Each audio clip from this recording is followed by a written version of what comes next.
Hey guys, Ricky here with DoDContract.com, the DoD Contract Academy, and the Government Sales Momentum podcast. And today I just wanted to rant a little bit because I put a post out in one of my groups on LinkedIn and it just caused a huge you-know-what storm.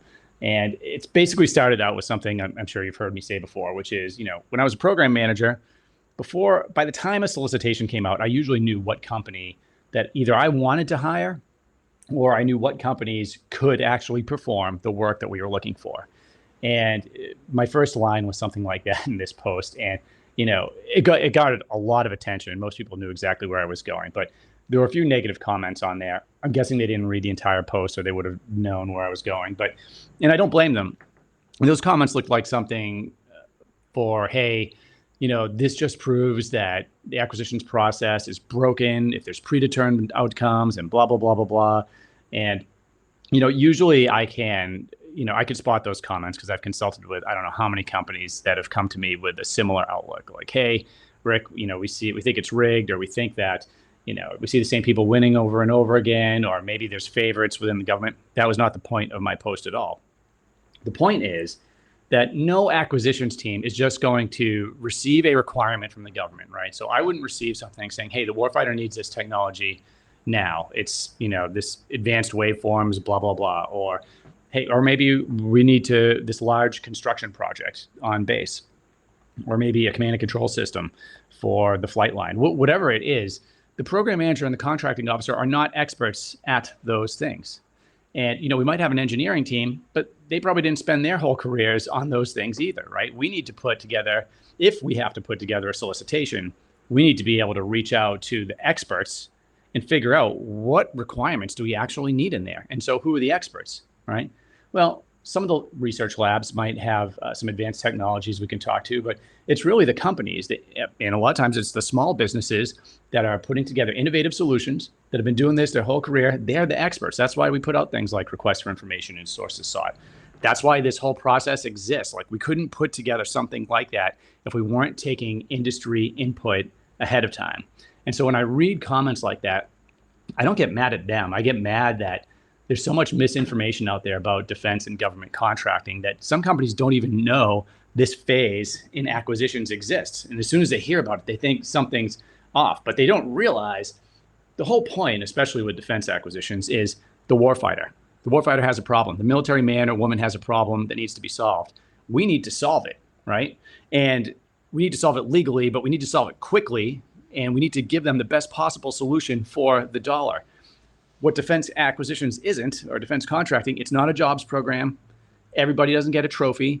And we absolutely should not be delaying buying the product or service that's going to help keep a military man or woman safe, or even put clothes on their back or give them office supplies, whatever it is.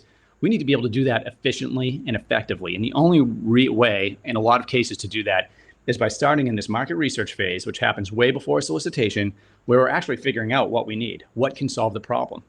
And by the way, a lot happens there too. Like, there might not ever be a solicitation. And this is why relationships are so important.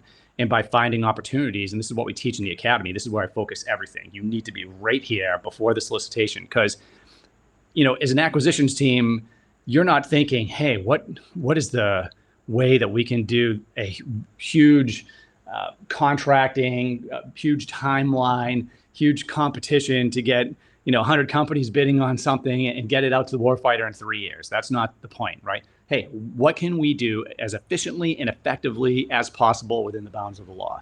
So that could look like a market research phase where we only find one company that can provide the solution. That's a sole source contract, and you're never going to see it on SAM.gov. You might see like a post that says, hey, we're just letting you know that we awarded this company a sole source contract because there's no other competitive vendors. But how do you think that happens?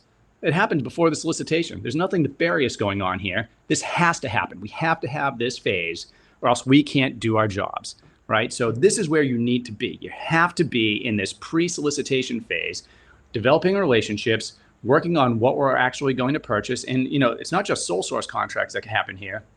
Set asides, if you're a woman-owned small business, an SDVOSB, where do you think that happens? It doesn't just, get suggested to the contracting officer by the general, hey, this one's going to be an SDVOSB. No, they have to go out and find out who can actually do the work, right? Are there no SDV OSPs that can do the work? Well, then it's not going to be an SDV OSP set aside. Can everybody do this? Well, if everybody can provide a solution, it's probably going to be a competition, right? So, I mean, there is fairness there. And by the way, just because a team talks to a couple of companies that can provide the solution, that doesn't mean they're going to win. You know, I talk to companies all the time, and a lot of times they didn't win. And I usually wasn't involved with the actual awarding of the contract. But I can tell you, if that company was recommending certain things that ended up in the solicitation, which is the whole point of market research, are they more likely to win or less likely to win?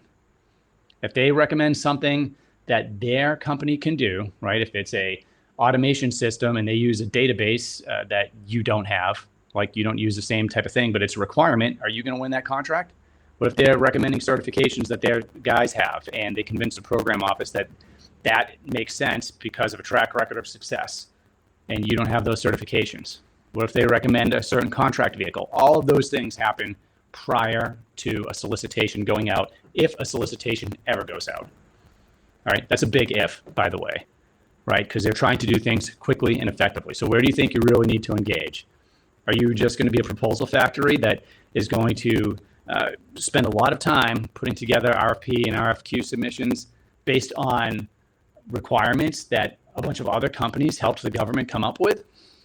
You might win a few that way. I mean, companies do win occasionally engaging for the first time on a solicitation, but I'm telling you right now, your win rate is going to go up dramatically. If you're actually working with the government, you're engaged through the entire process, you're doing things legally and fairly, you're putting the real work in, right? So, and if you are aware of the process, and there are some companies like this, they're aware of that process, they hear about it, but they don't want to engage in it because, look, it takes a lot of work, right?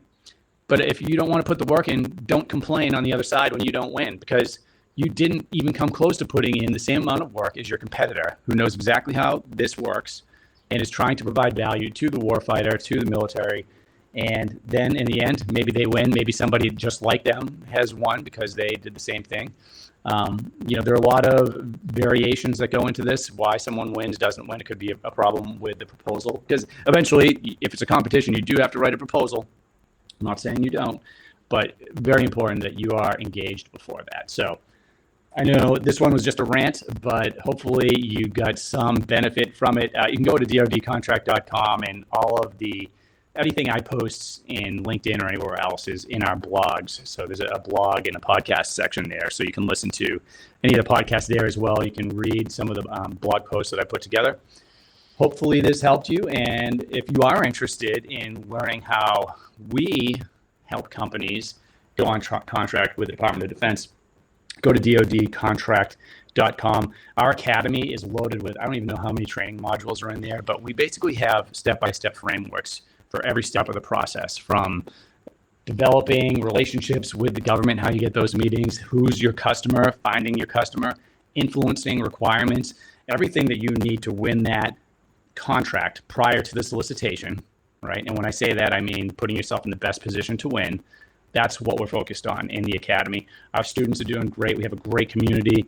We have weekly coaching that also helps them in addition to the training. There really isn't anything like this out there. So go check it out. We have some free training too, and you can check that out. And I will see you at the next podcast.